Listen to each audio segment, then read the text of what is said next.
Hi team, and welcome to episode 24 of Runners Only with Dom Harvey. On today's episode, Mike King, part 2. If you're in trouble, reach out and ask for help. That's an oxymoron. That's stupid. Why do we continue to put pressure on our most vulnerable to make the first move? This episode probably needs to come with a bit of a trigger warning. Mike and I go very deep on the mental health stuff, including a real open and frank discussion about his own suicide attempt. If you find any of this stuff at all triggering, text 1737 and you can talk to someone anonymously. Mike's a guy who's done the work when it comes to mental health, not from textbooks, but at a grassroots level, talking to other Kiwis. And I really hope you guys get some useful tips and tools from this that you can use to make your own life or the lives of your family and friends better. Just before we get into it, thanks to the sponsors of this episode, M's Power Cookies. Since I've discovered these, they have become my go-to fuel for running. I've got a chocker calendar of events coming up, including the 60-kilometre Kepler Challenge in December, which I'm fizzing about, and also the 2023 Old Ghost Ultra Marathon, which is like 85 Ks. And M's Power Cookies are the fuel that's going to be getting me through. They taste good, unlike gels, and they really pack a punch when it comes to calories. So check them out. You can buy them online at munchtime.co.nz or just look for them at your supermarket. And if you can't find them, just ask. Hey, runners only, yeah, let's get it started. Hey, this is Runners Only with Dom Harvey. Fast paced, slow and steady, anywhere you coming. Just wanna connect for everyone who loves running. This is Runners Only, yeah, let's get it started. This is Runners Only with Dom Harvey. Fast paced, slow and steady, anywhere you coming. Just wanna connect for everyone who loves running. Hey, Runners Only with Dom Harvey. Runners Only with Dom Harvey and Mike King, advocate. How does that? Non-runner. Shit, you've done the work. You've done with your comedy. You did the work, and you got very good. And now I can tell you've like put the same energy and enthusiasm into this stuff. I did what everyone else. I didn't learn in books. In the last 10 years, I've spoken to nearly 300,000 kids personally. When they contact you, it's a genuine contact. I give my number out to corporates, and I get wankers trying to sell me shit. You know, these kids are genuinely there, and 9 out of 10 times it's concern for someone else. Yeah. You know, I've got a friend who's this, and I've got a friend who's that. Or it's about themselves, and they just need reassurance that, you know, one, there is someone there, and two, that their thoughts are normal. So I've been out, I've done the yards, and everything I say is not my opinion. This is what kids are telling me. And so when I get people, well, that's your opinion. No, actually, it's not my opinion. You're just passing on feedback. Yeah, this is what your kids are telling me. Well, I disagree. Well, that's like saying, dude, I've just told you I like Kentucky Fried Chicken, and you've gone, I disagree. You know, and I said... Everyone likes K-Fried. Yeah, but you know what I mean? Yeah, of course. You can't disagree with this. Yeah. You can't disagree with a fact. You're a busy man, Dom. You're a busy man. Yeah, so you came out and said you suffered from depression in 2006. Do you think it had been there your whole life? You were an angry dude for a while. Yeah. Was that just your way of like projecting the depression? Well, yeah, of course. So when I got famous... You know, that was supposed to change my life. I always thought fame and fortune was the ultimate goal, being world best at whatever it is, right? And in my mind, I expected that moment was going to be big. It was like these two gates would open, golden gates would open. There'd be a ticker tape parade. The king had arrived. Yeah, and, you know, people would be throwing confetti and singing your name. Girls would be throwing panties. It was the ultimate, right? Yeah, it's like winning lotto. $1 billion to one shot, and I fucking got it. I was the first. And then these gates open, and there was my big head going, you're still a fucking loser. You should be flipping burgers. And for me, when your whole life had been set for this moment and it didn't pan out, for me, that's when my inner critic got really loud and it was constantly taunting me. And that's when the drug and alcohol use took over. Yeah. So you loved your Coke, eh? I love my Coke. I started a travel agency, Dom, when Coke was in short supply in New Zealand, just so I could fly around the world when it ran out. How crazy is that shit? So I'm guessing like it started as like a fun thing. So you do a show, whatever, have a bag of gear, and then so the first time I tried Coke was in 96. Right. 1996. I was at a gig in Monaco. I was with another American comedian called Todd Hanford, and we just finished this gig, and a guy came over, and he shook my hand and said, that was amazing, and he palmed me some gear, right? Now, lots of people have been palming me gear. It was usually always weed. And so I got this thing, and I went into the toilet, and it was a block of Coke. And I didn't know really what Coke was, so I said to my American comedian, hey, man, what's this here? Hey. hey. So he dropped down the toilet seat, and he lined us up 2 lines, and I smashed my line, and then I immediately vomited, just fucking, whoa, what the fuck is happening? And I threw up. And everything that I've become addicted to in my life, alcohol, I threw up. Cigarettes, I threw up. Coke, I threw up, right? So I thought, I'll never get addicted to this shit. What a fucking, if this is what this shit is, I'm out. As soon as I walked out back into the bar, every single conversation in this place was crystal clear to me. I could hear different groups talking. There was a group of university students who just lost a friend of theirs. There was another group of people that were going to get married. But I could hear every conversation. These university students were talking about some scientific thing.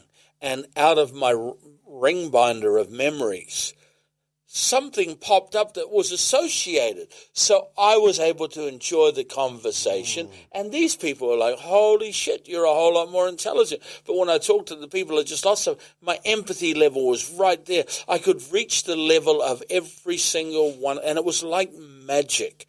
For a comedian to be that connected with people in the room, that was like the ultimate. So you felt like it made you a better person immediately, like it gave huge, you of course. It turns a lot of people into a dick, like they're just like, and it does eventually, conversation hogs, and it does eventually, and that's exactly what happened. After years of use, of course, that's what happened. So, and then in 1997, maybe 8 months later, I end up going to London and spending 6 months on the 6 or 8 weeks on the scene up there. And same thing, I did a gig, and a geezer come up to me afterwards. Yeah, if you ever need, the rings, the whole 9 yards, the 2 floozies. He was a local drug dealer. Whatever you need, whenever you need it, you give me a call. That was the funniest thing I've seen. So for the next 6 weeks, I was in coke heaven. I didn't have to pay, but it was only 50 quid. Yeah. 50 quid a gram, So, and it was a real deal. Not like the shit that they were selling back here. And so for me, that was, and then I ended up in Vegas and So when did it stop being fun and start being a chore? Or it never stopped being fun. It never ever stopped being fun. Yeah, but okay, I knew it was destroying me. Yeah, I knew it was destroying me. I knew, the stage of my career, I was a bit like 660. I'd done all the town hall tours. You can only do town halls. You can only play Eden Park a certain amount of times. And then the rooms get smaller. The first town hall tour I ever did was in 2000 with Radar. We sold out, the St. James Theatre fucking twice. Yeah. Not once, twice.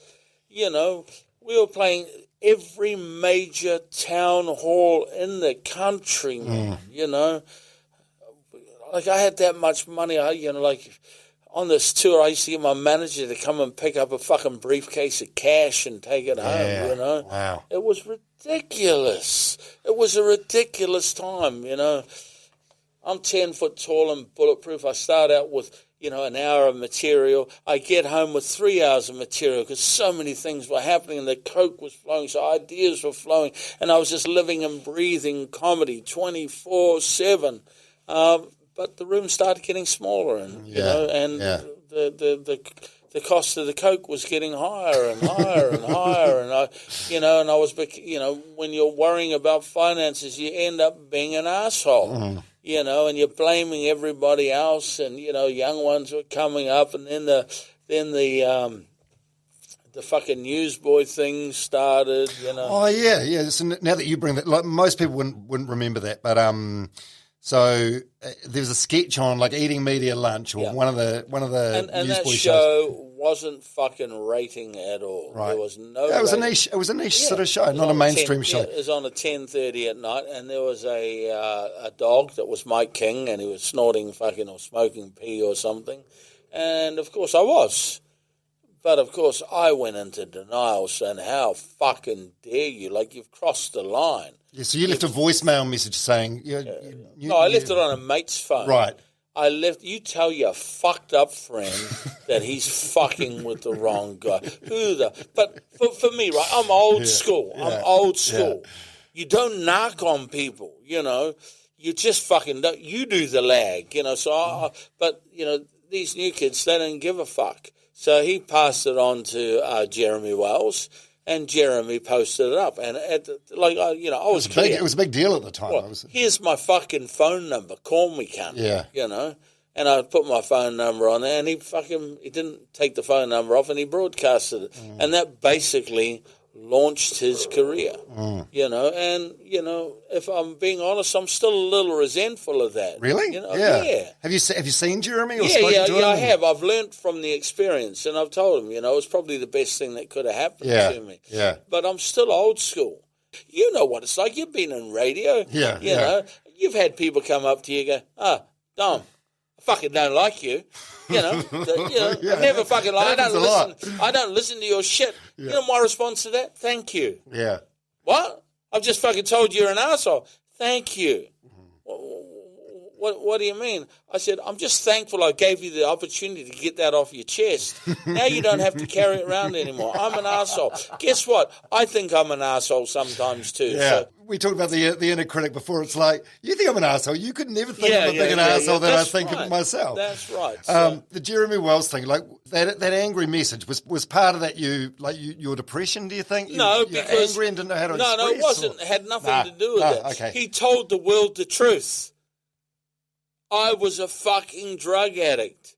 I thought I had it well hidden, but I was a fucking drug addict, and he outed me to the world. He broke the code. He knocked on me to the world. And that's what, like, I'm still in the mongrel mob mentality. You knock, you fucking die. That was my. So he told the truth, and I was in denial. And at the time, that's what hurt, is he told the truth and I wasn't ready to face the truth. And that's what made me angry. And so I went straight into denial mode, and I went straight into attack mode, which has always been, how I've operated. You sort of fight your way out of things, or of course, or retaliate. Let's find this alleyway, dude, and let's sort this out. That was my mentality. Yeah. And the irony is, he'd probably give me a fucking good hiding. I don't know. It needs some rules, like just no face punches. Okay, so you said before, like you bought a travel agency. Yeah, Travel King. Oh, really? You're travelling in the right company. Well, our logo was a Playboy bunny smoking a cigar. Right. I'm pinching my nose as we talk about this. Bringing back memories. I'm just like, hey, But that was just a time. That was a time. Am I proud of that time in my life? No, not really. Would I change it? No. It gave me legitimate experiences. You can't. Other people would read about this shit in a book and then speak like experts. You've got to live it, man. Yeah. And I suppose all these experiences brought you to where you are and the man you are today. Right. That's right. So through this travel agency, you ended up where were you? You're in a hotel somewhere, like Hong Kong or something. Yeah, I was in a Hong Kong hotel. Yeah. So what happened was I had in 2007. Yeah. I had a massive stroke. I was over... That's in Melbourne. You're in Melbourne. Yeah, Melbourne. I was playing in the Aussie Millions Poker Tournament, $10,500 entry fee. I was taking a shit. I had a massive stroke and my mate saved my life. I had locked-in syndrome, so I was a complete fucking dribbler. On the stroke... How long? Not that long, maybe 8 hours, but it was a lifetime. Terrifying. Yeah, so I have locked-in syndrome. I can hear everything. I can understand what everyone's saying. I can converse in my head, but the only thing coming out of my mouth was dribble. My eyes, my face had dropped, the whole 9 yards. And so I have this stroke. I go to the hospital. I hear the doctor saying, where's his wife? My mate said she's on her way. Good. He said she'll be here this afternoon. He goes, too late. You got 4 hours to get this thrombolizing drug in him. And my mate said, I'll give you permission. He goes, no, because if we give him, he could die. So either he gives us permission or his wife gives us permission. So you couldn't even give the thumbs up or anything? Oh, in my head I'm going, give me the fucking, give me the drug. So my mate grabbed my head and started yelling at me, the Mad Butcher, come on, mate, and it registered. And his breath stunk. I'll never forget that. He hadn't brushed his teeth. He hadn't done anything, and his breath, fucking Richie, your breath stinks. And he got me out. It took me half an hour to actually formulate words. And the first sentence out of my mouth was, give me the drug. And the guy went, give me the fucking drug. I tried to get up off the table to show him that I was, no, stay there. You've got the drug. But we need to do a CAT scan first. They put me in the machine, and I had another stroke in the machine. Now, that was terrifying. It's like you're nearly drowning, you're about to be pulled into the boat, and someone goes, nah, and pushes you back under the water. What does a stroke feel like? It feels like, for me, it's different for people. Some people have pain. But for me, it was like, when you stand up too quick, and then you get that, whoa, right. And you're in a permanent state of, whoa, and you're waiting for it to clear, and it just doesn't. Yeah. And you're just sitting there, and so you're living in this kind of echoey world. I can hear everyone again, and the nurse has been talking to me, and I'd been talking back to her, and then she pulled me out, and she went, oh, I wondered where you've gone. You've had another stroke. And they took me into the other room, and the doctor said, well, we can't give him the drug. And my mate looked at the doctor and went, he gave you fucking permission. I was here. He go, all right, I'll fucking give him the drug. So he gave me the drug, and I came out of it. So that's as close to death as anyone would want to get. What was terrifying wasn't the thought of death.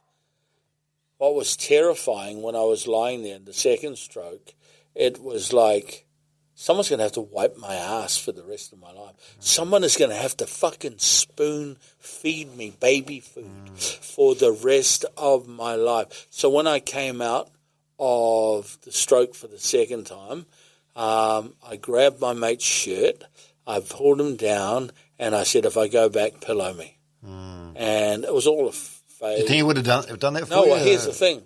I got home 6 weeks, 6 weeks later, I invite Richie and his wife up. And my mind's still a blur, And I pull him out to the garage. And I didn't know if I'd said it or not. And I said to Rich, in the garage having a beer, and I said, did I say anything to you when I was in Melbourne? He goes, no. Oh, why? He goes, I just thought I'd said something. Obviously, I just imagined it. And no. Okay, I never said anything. He goes, what, pillow me? And I was like, fuck, I did say it. He goes, yeah. I go, would you? And he goes, well, we'll never know, will we? And I was like, oh, fuck. And then I spent the next 2 years in a fog. But I vowed to give up. Drugs, and I was committed. 2 days out of hospital with my poker mates. Come into the toilets. What for? We've got a line for you. I've just had a fucking stroke, man. I'm not going to have that. And I was determined. Then I got home and I had a block of coke in the house I called Titanic. It was fucking monster. Like an iceberg. Yeah. It was fucking, and it was pure. And I could hear it calling me as I'm, driving home. I'm not supposed to be drive home. Yeah. Drive down the driveway, and I started chopping up. And it's remarkable. You think like a near-death experience like that'd be enough to scare you straight? No, that's the hold it had on me. Ah. So I get so Then I was when Titanic ran out, I was able to give up. How many grams was Titanic? What do you reckon? Oh, she would have been close to an ounce. Right. How many grams are in an ounce? You have to excuse my ignorance here. 32. Fuck. So this is like 10 grand worth? Yeah, easy. Fucking hell. And not chopped either. So it was like, they started chopping it all up when we got back to Titanic was massive. Yeah, so anyway, I gave up for 3 weeks, and then I had a tour to the Hong Kong 7. So I'd given up drinking, cigarettes, and I was on the straight and narrow, and my voice of reason, yeah, Mikey, we've got this, and the inner critic was yelling, but the voice of reason. And so I get over to, what's the name, there's lots of alcohol, I'm on a Travel King tour, so we've got a whole lot of expectant people. I get everyone sorted out, I sit them and I refuse to go to the game. I can't go to the game because I'll start. So I'm in Wan Chai, which is the big party place. Yeah. And I'm in Wan Chai and I'm just aimlessly wandering around, and a Māori boy comes walking down the street. Brother, hey, Mikey, what are you doing? And I'm like, oh, man, I'm just wandering around, got a team here. You're not going to the Sevens? Nah, I'm bored with footy. He goes, let's go have a beer, bro. And I'm like, man, I just gave up. And he said these words, I'll never forget it. You've given up in New Zealand, bro. And I went, fuck, you're right. Straight in, I'll have a Heineken. He went at a Heineken. First fella walked past, could I have one of those fucking cigarettes? Puffing away, and then I'm straight into my dealer. Go, hey, how are you? How do you have a dealer? Do you just have a dealer in every country? Right. And Hong Kong sounds like a dangerous place to be doing Class A gear. No, it's very safe. Yeah. It's like, in terms of the penalty if you get caught or consequences. But the people you buy off are basically buying the police off. So right, okay.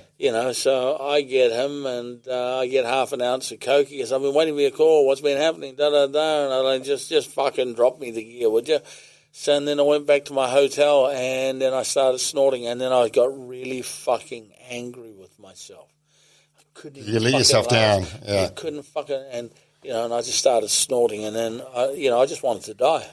And I didn't want to hang myself or OD on anything else because that would affect my family. But in my head, it made sense that my king rock and roller went out ODing on coke. Yeah, it's like a real Belushi way to go out, isn't it? So I just snorted everything that I could and passed out on the floor. And so in a way, it was like a suicide. It was kind of a suicide. That was a suicide. No, I wanted to die. Right. That was my plan. I was just going to die. I've just snorted enough coke to kill me. And half an ounce is a pretty good job. You more than enough to die. Yeah. And I passed out. And when I was passed out, my then 8-year-old daughter magically appeared sitting on my chest going, what are you doing, Dad? Why are you doing this? We need you at home. You shouldn't be doing this. And it was like she was fucking right there. And I woke up and I went, what the fuck? I flushed what I had left of the cocaine down the toilet, rang Air New Zealand, booked a flight back home and got off the plane. I fell out of the plane on April 1st, 2007 and haven't picked up since. Wow. Yeah, so I gave up drugs, alcohol and cigarettes on the same day and just gone through 15 years. Your life's been miserable ever since. No. People used to say to me in those years, coming back and they go, you look great. Yeah, I look great on the outside. I feel like shit on the inside. When I was with the coke, I looked fucking shit on the outside, but I felt fucking great on the inside. But it's been a journey. It's been really, really, really hard, And I suppose now... And I'm a guy that protects myself. So when I was doing comedy, everyone goes, you treat your wife like a fishwife. No, I'm protecting myself. If I sleep with one woman, I've got to sleep with 1,000. So I made it very clear in my comedy that I was married because I didn't want to fall into that trap. Right. So when I... Well, you mean in terms of your addictive personality? Yeah. So it was a protection. So I'd be sitting in bars with a woman and people come up and go, that's not your wife. Who's this? It's actually my sister-in-law. Here's my wife coming. Oh, sorry, Mike, I did. So it was designed to keep me safe. And so then coming out about my drug addiction was the next logical step. It was always designed to keep me safe. Yeah, okay. I had no plan. It was just like, if you're going to do this, this is what we're going to do. And then I had a whole lot of people watching for me. If I went to the toilet, people would magically appear. Just so you're coming in for a chop, mate. Hey? Yeah, so. So have you been offered it since? Oh, heaps. Yeah, and come on, bro. It's just us, man. Just us. You can have one. Come on, bro. No desire anymore? Oh, or the desire never goes. It never goes, right? I always thought, Dom, that I could go back and have a beer, And last Christmas, I discovered Heineken Zero. I knocked off that first box in about 20 minutes. Seriously. And then the next day was another box, and the next day it was another box. Yeah, and, my wife went... But why Heineken Zero? Like, it tastes the same as normal Heineken, but you're not getting any kick out of it, any buzz. Just like the first time I drank the box, I got faux drunk. My wife says, you're getting louder. No, I'm not. I got fucking faux drunk, because I hadn't, and it was... in the end, after a few days, my wife says, you can't do this, like, look at you, you're just fucking going nuts on this shit. So we had a rule. For every hour of yard work that I did, I was allowed a beer. So that's when I started gardening 24 hours a day.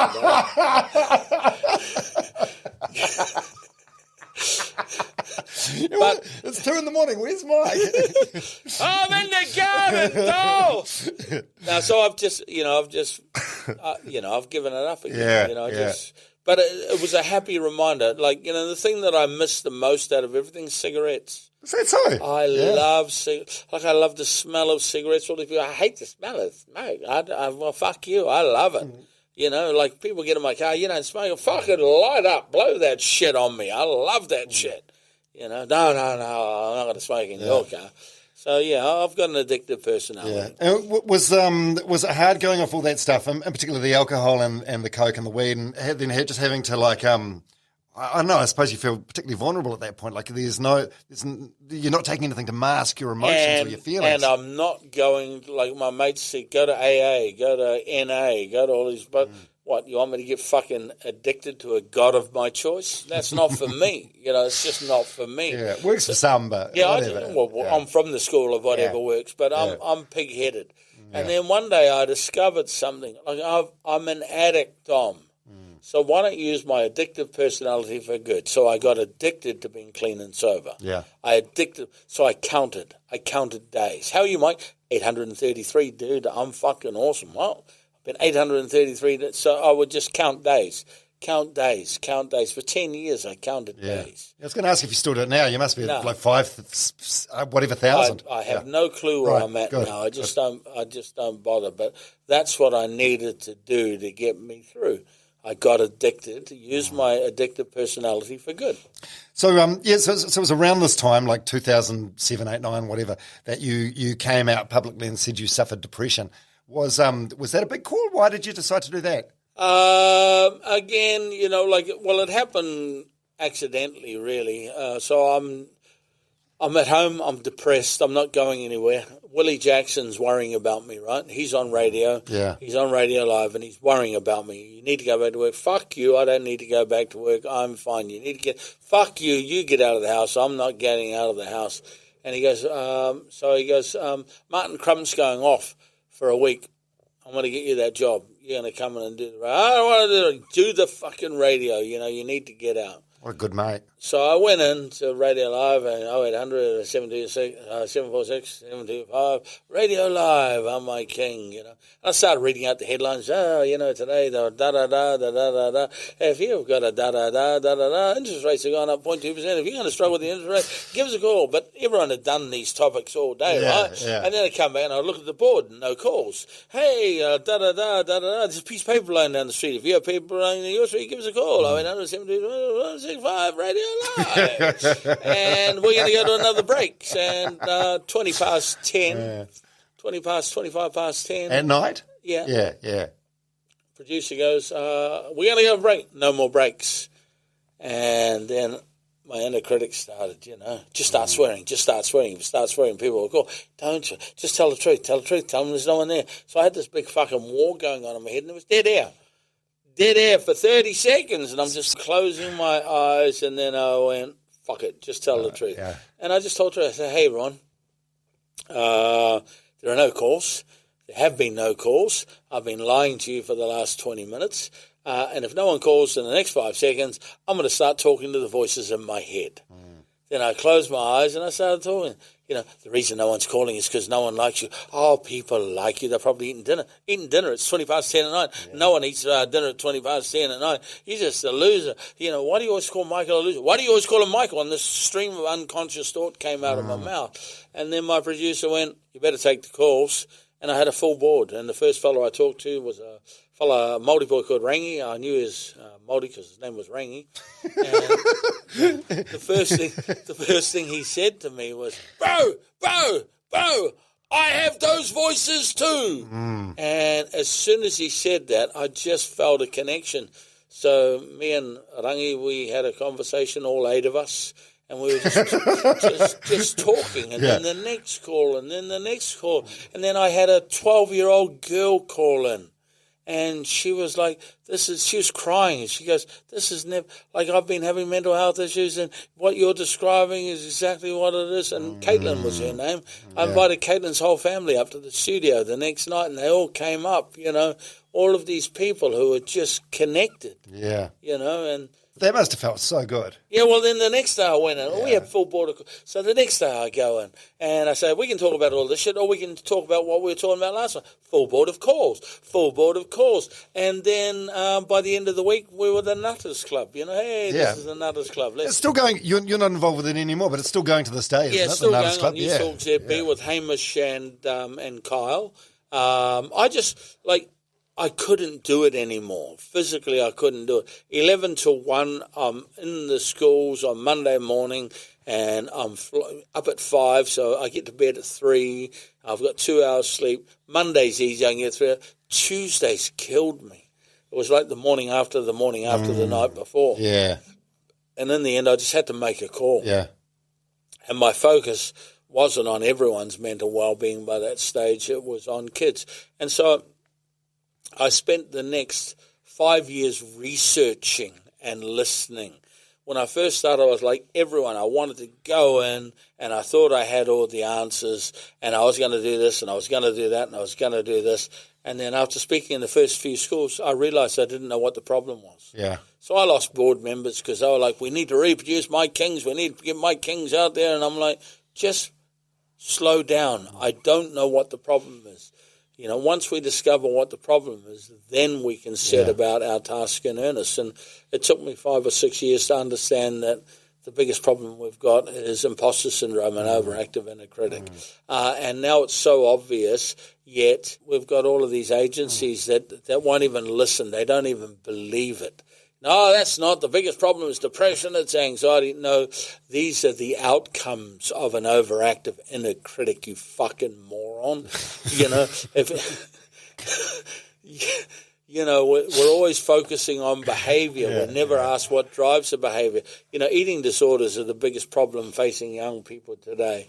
Yet when you go to the eating disorder clinic, they make it about the food. My daughter's got an eating disorder. And we go to the eating disorder clinic and, right, we're all going to have a shared lunch today so your lovely daughter can see what it's like to eat. And every time she says something, that's not her speaking, that's Anna.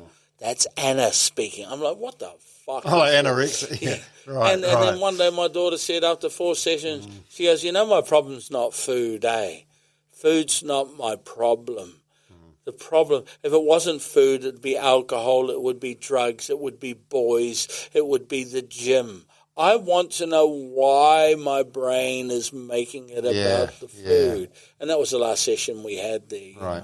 But we focus on behavior. Yeah. Like we do it with everything. Drug dealers, drugs, throw all the dealers in jail. Let's ask the serious question, why are there so many people today that need to be on drugs? What are the drugs doing? And in 90% of the cases, brother, it's shutting that fucking self-doubt up. Yeah. It's always... Alcohol, same thing. It gives you a break from temporary yourself. release. Yeah, you're escaping. It's the relentless pursuit of temporary happiness. Yeah. And the irony is people say to me, like my friends, what's it like being an addict? You tell me. I'm not an addict. Dude, you go to the gym 7 days a week.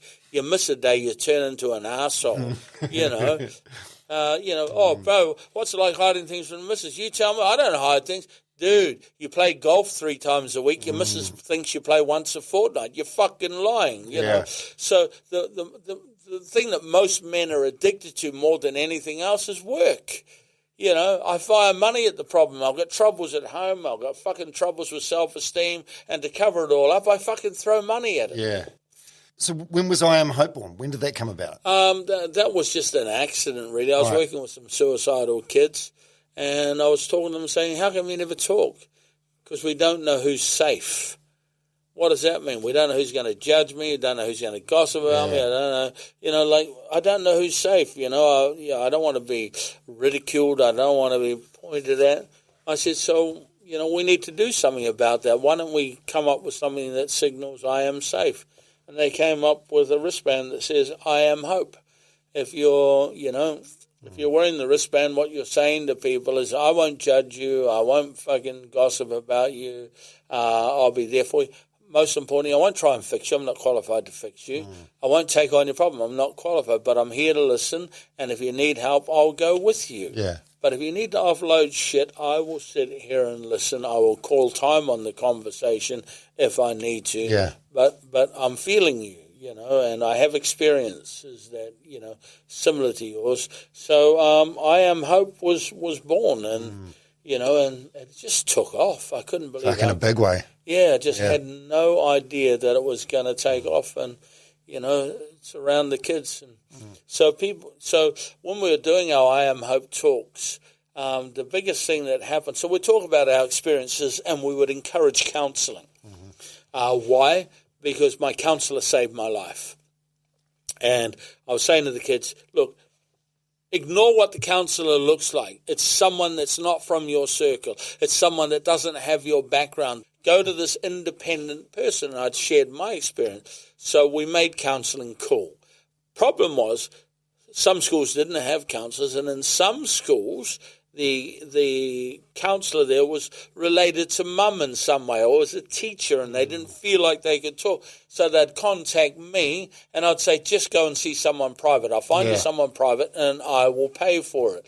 By 2018, those private sessions, which we didn't advertise, were running at about $10,000 a month. So we were paying about $10,000 a month for private sessions. Yeah. And then someone came up with the Gumboot Friday idea, having depression is like walking through mud. Most people are hiding it. Why don't we all put on gumboots so people who have depression can see people in gumboots and know that these are people that care, and we can raise money for them. And they said we can raise money for your charity. And straight away I went, why don't we raise money for free counselling?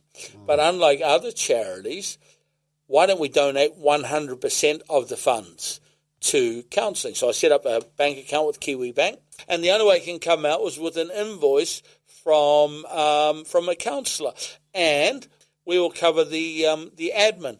I'm already paying $120,000 a year in free counselling. That should be more than enough to cover the yearly rate of of the admin. So that's what we do. Unfortunately now there's, it runs at about 10%, the admin. So, we've only got enough to cover 1.2, but I just work my ass off going around to corporates and going around to well-meaning people and asking them to help me with the admin. And the admin, none of it comes to us. We outsource the admin. We outsource this to, and 100% of that money goes to them. We don't clip the ticket. Yeah. It's for me, my big thing with people who are collecting money for charity is I always go, how much of my $10 is going to you? Yeah.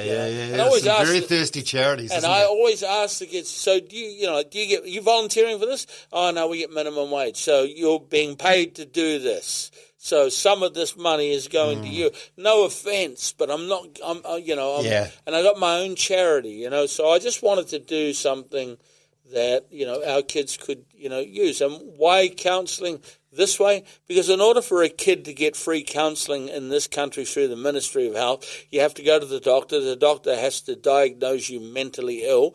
That stigma follows you because it's on your records for the rest of your life. Then it makes it hard to get insurance and all sorts of things.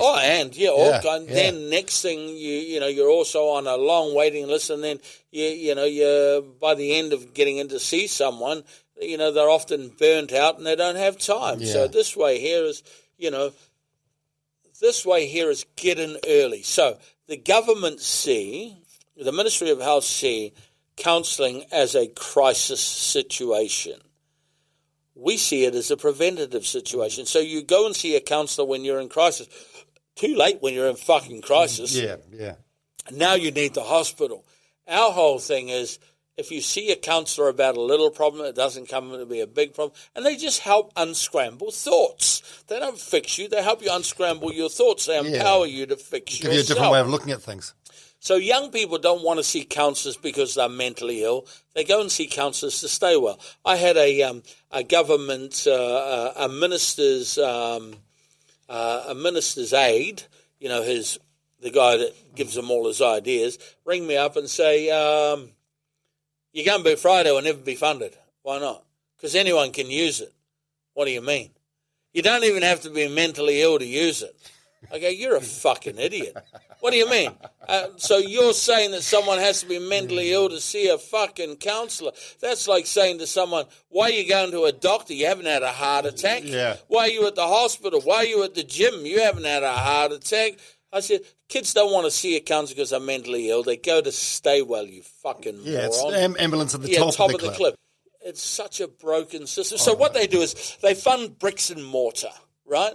It's like they set up a taxi company. You've got to have an office. You've got to have the admin. You've got to have lawyers. You've got to have contractors. Then you've got to buy the taxis and the drivers of the counsellors. But in order to see the counsellor, you've got to go to the taxi rank, and you don't get a choice of what driver you want. You've got to take the first cab off the rank. And this is under their access and choice. So with that, it's between $350 and $2,000, right?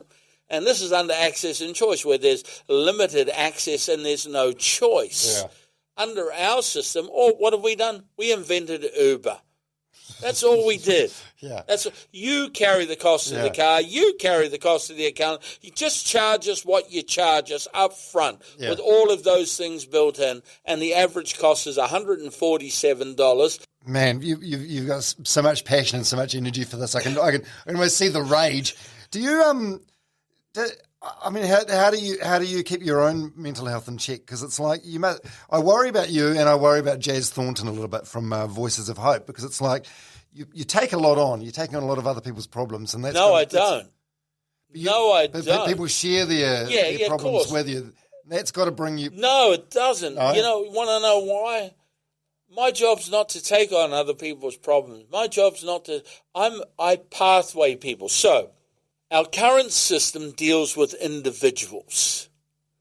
I'm looking at the big picture.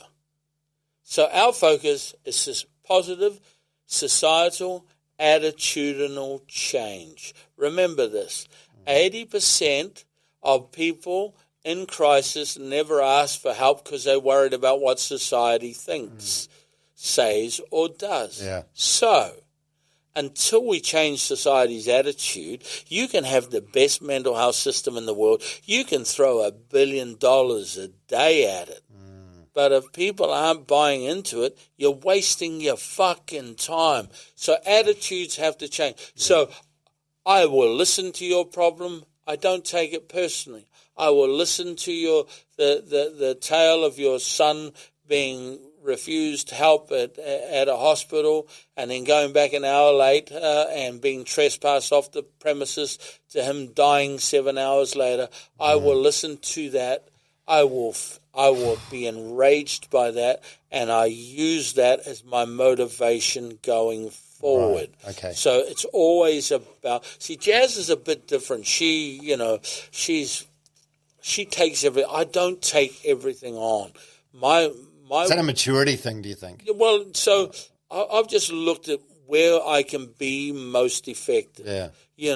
And like I can save individuals, and I don't buy into that argument. If we save one life, it's all worth it.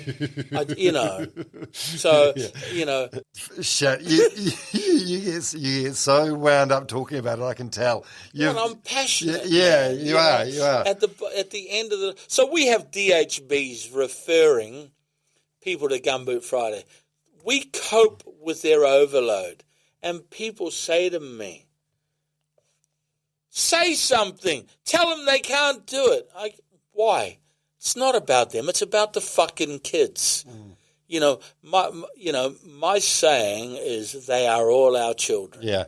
When you have been to every decile of school in the country, you will know that in the elite private schools of this country, they have equally as many kids who are fucking struggling with mental health issues, and in some cases more than poorer areas. Yeah.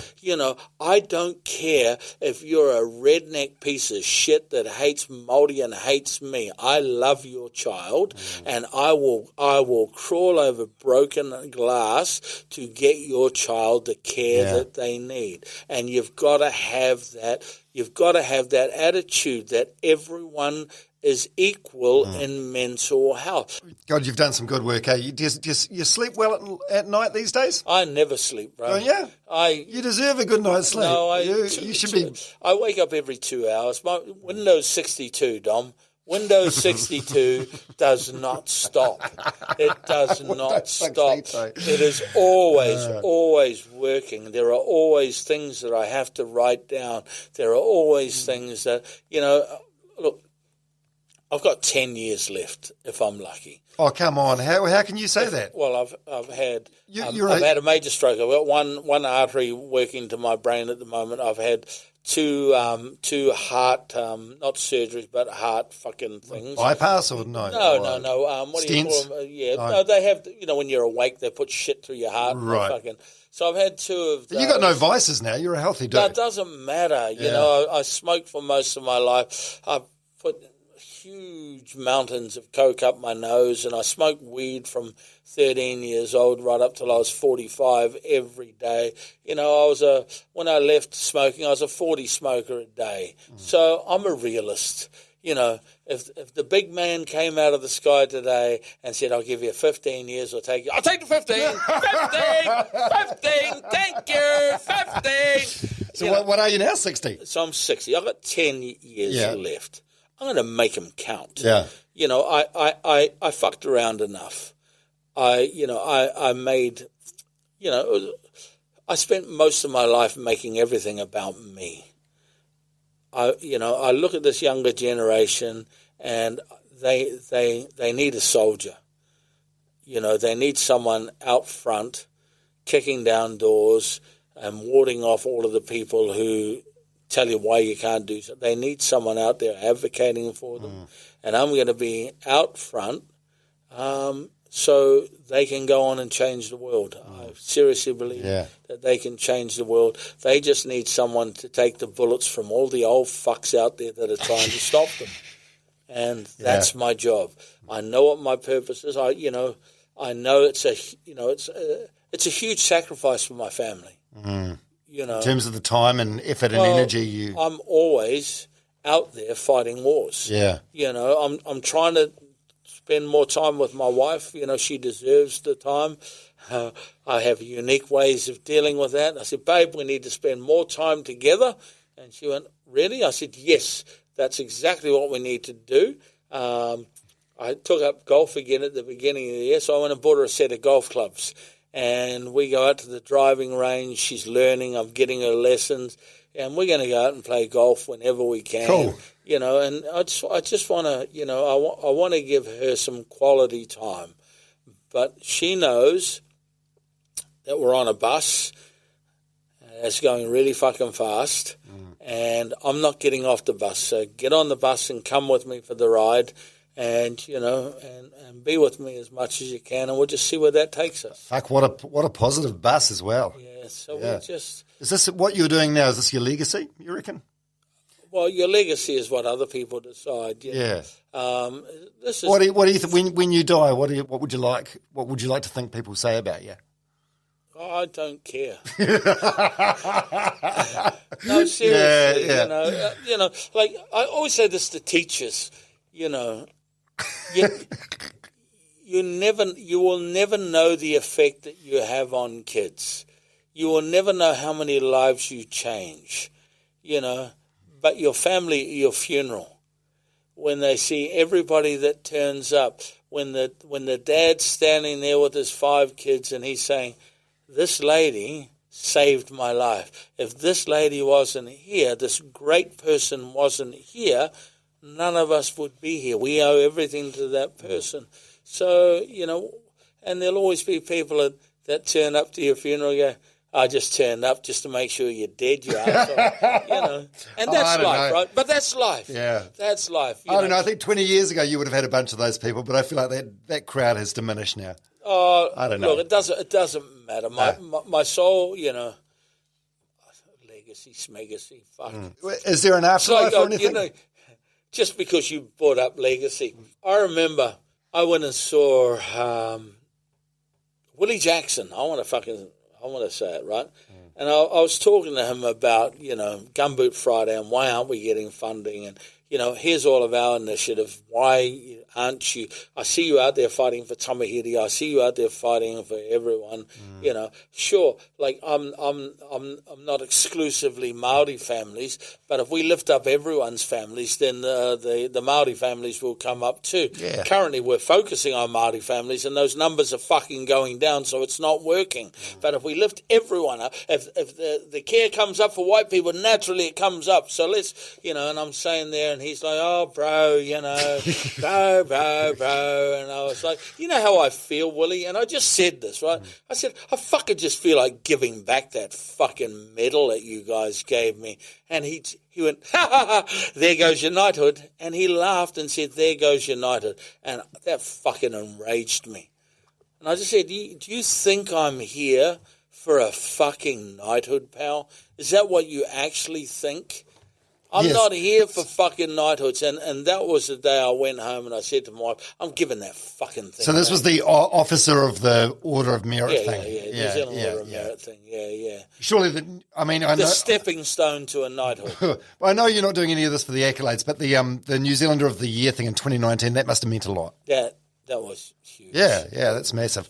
Because it's a people's award. Yeah. People nominate you, The proudest award that, I ever got in comedy was People's Choice in Metro Magazine 3 times, I don't give a fuck what anyone else. And It's funny how like the side of you's never changed. Like earlier we were talking about how you shat on Andrew Shaw, who was a TV executive, and people were like, oh, you never get on TV. And you're like, I don't give a fuck. Yeah. You still get on TV. Who knows? You might, even though you don't care about it, you might still get that knighthood, even though you never. Is that so? That's burnt now. Oh, okay. Bro. Yeah, you can't give, the Queen had to say yes.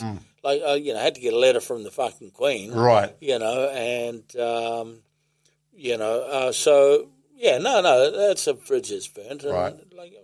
Who cares? Who cares, man? They hand them fucking things out like lollies. They gave Ron Broyley one. I don't know. It's just, a lot of people deserve them, Most you do. Like you've done a tremendous amount of work. Yeah, I know, but that's not the motivation. No, I know it's not. But there are so many people in the game now that are in it for a fucking knighthood. People are jumping in. Oh, they're giving away knighthoods. So, look, people first, man. People first. I love sitting at Mangere Bridge and, every day people coming up to me and hugging me and telling me about their kids. Man, that's the reward right there, man. That's the reward right there. My team, I wrote a book called TR and Mac, The Hopeful Black Dog. So it's about a black dog. And the book was about bullying. And, our current our current plan to deal with bullying is let's bully the bully. Right. Yeah. Whereas I now know, because I travel around schools, that bullies bully because they're being bullied. And, they've got their own shit going on. So let's be kind. So anyway, I wrote this book.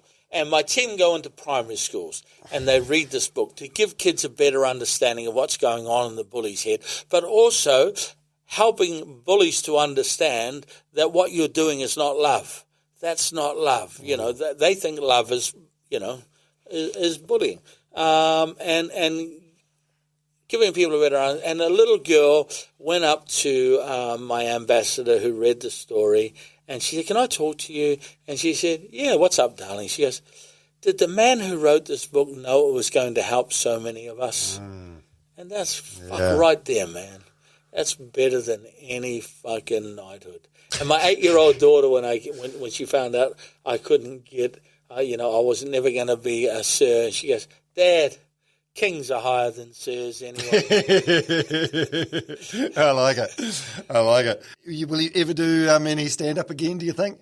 I feel like you're still fucking funny. Like before, when you were talking about your big giant head and your white pubes. You can do different shtick to what you used to do. Look, I don't trust myself. No, seriously. I've done it twice since I retired. Only twice.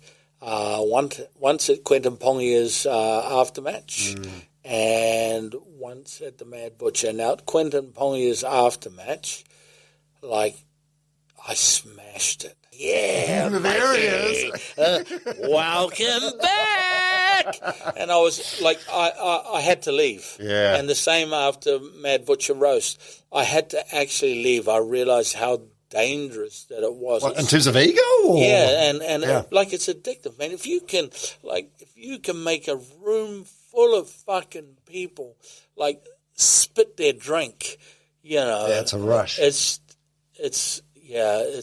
I can't do it. I just can't. I don't trust myself. It'd be like I can just have one drink. I can just tell one joke. I can incorporate my comedy in my talks, which I do, and that's enough. Yeah. It's comedy with a difference. And if people want to understand vulnerability more, and I watched this woman, my wife went on and on about, "We've got to watch this thing. You got to watch this Brené thing." Brown? Yeah. Yeah. And like everything that Brené says, I've been practicing since 2007. Yeah. And it was one of those lovely feelings where I finally had boxes to put things in. The only other moment where I've had that was when I read Malcolm Gladwell's The Tipping Point. Oh, yeah. I love that book. Yeah, I was like, I'm a maven, I'm a salesman, and I'm a connector, but I had boxes. When you just do things because they feel right, and then suddenly you've got boxes. It's the first book I'd ever got to the end and started reading again. I just, So Brené Brown on Netflix, it is a wonderful read, and the story I'm telling myself is such a great way of, talking to partners, when your partner's not saying something, and I know there's friction, and you're getting angry because why aren't you fucking talking to me? Hey, babe, I don't know what's happening. I know there's something, but the story I'm telling myself is, I did this, and this, and you've did that. No, that's not what I'm thinking at all. Yeah. I'm thinking it's just a nice air clearer. Yeah. The story I'm telling myself. My inner critic is telling me, Yeah, I must admit I've been a late entrant to the vulnerability club. It was only a few years ago for me, but I think part of that's because I went to, I'm probably a similar generation to you, a little bit younger than you, but I went to an all-boys school in Palmy North, and Which one? Palmy Boys. Yeah, fuck so the best fucking hooker at Palmy. Oh, they gave you one? Yeah, they gave me one. New Plymouth Boys Hive. I've got I filmed them all, man. I have got a folder full of huckers from around just about every school. I've got one of the special ones I got after I got New Zealander of the Year was the Crusaders gave me their hucker on their field. That shit means more than a night, right? No, it's just Yeah. It's fine tuning. So no, but we're all changing. But vulnerability is the new economy. And that doesn't mean we go and fucking just throw our dirty laundry out at everything. It's just being more honest. Yeah. When people say, how are you today, Dom? Instead of saying I'm good, because it's a natural thing to say. What I say now is, how you go? My inner critic's smashing me, bro. And then suddenly it's not a conversation anymore. It's gossip. Oh, fuck, what happened? I walked past Dom this morning and the fucking asshole just ignored me. And I must be supposed to, but you know what fucking Dom's like. And oftentimes when you do that, the other person can provide context. Oh, well, Dom had to take his dog to the fucking vet today, don't you? The dog got hit. Fuck, really? So now it's not about me. Oh, fuck, thanks, bro. I've got to go and check in on Dom. Fuck, I didn't know about the dog. And that's what being honest is about. Yeah. It's looking for ways that you can be vulnerable without crossing the line of burdening people with your... I think that's what I should write a book on, actually. Ways to have a conversation without burdening people. Yeah. That'd be a good read. No, I don't write. I won't do it. Audiobook. I won't do it. I won't do it. All right. Hey, geez, we've been sitting here for over 2 hours, and we keep going. What a rich life. Yeah, it's been colourful. I've played rugby with the All Blacks. Yeah. Until last year when I had my last game of rugby at 59. The last game of rugby before that, I played with the All Blacks. I was on the tour on the Coca-Cola convoy with them in 1995. They ran out of reserves. I ran onto the wing. Did they pass me the ball? No. Did I touch the ball? No. But get fucked. I know that there are other All Blacks that did the same thing. I fucking was on the All Black team. I played with the Black Caps. I fucking toured hip-hop artists. I've been around the world. I've been on the same stage with Dave Chappelle. I've had a really, really blessed life. And sometimes when I'm down on myself, I have to remind myself. And, I've got six beautiful kids. It's life's... Most days life's good. Other days it's shit. Well, you reap what you sow, so you definitely deserve more good days than bad days. Thank you, my brother. Yeah. Thanks, bro. Really appreciate your time. You're a great New Zealander. Oh, thank you, bro. Who's our sponsors? Oh, I don't know. Who's sponsoring this episode? Oh, really? I don't know. Ooh. Well, whoever you are, you're amazing. And none of this would be possible without your sponsorship. There he is, the comedian. Mike King, and the sponsor that he did want to thank was my friends at M's Power Cookies. Give them a follow on Instagram, M's Power Cookies, or you can buy them online at munchtime.co.nz. Hey, thank you very much for joining me for this episode of Runners Only with Dom Harvey. Hope to see you next week.